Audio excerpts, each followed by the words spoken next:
name's Alan Brayley. I'm the Managing Director of AB Glass Doors and Windows. We've undertaken a few initiatives. I've been a member of Business in the Community, BITC, for a number of years now, and I think that helps us to actually organise ourselves in a more professional way.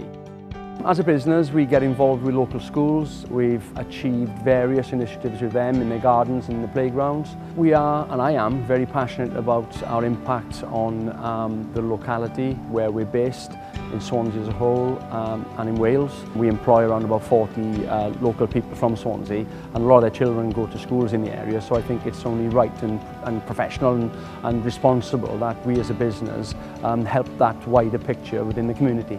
Responsible business to me means local involvement, local employment, local business, helping the community.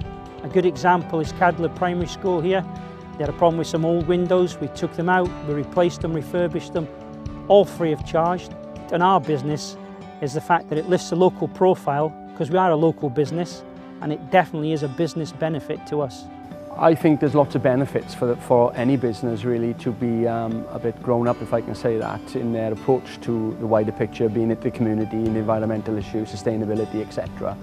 There's particular benefits and impacts are truly second to none really. I think it improves our business strategy going forward because our customers see that we're responsible and we're taking things seriously, and as a mature grown-up business, and I do feel that we need to do this within the wider picture of business in general.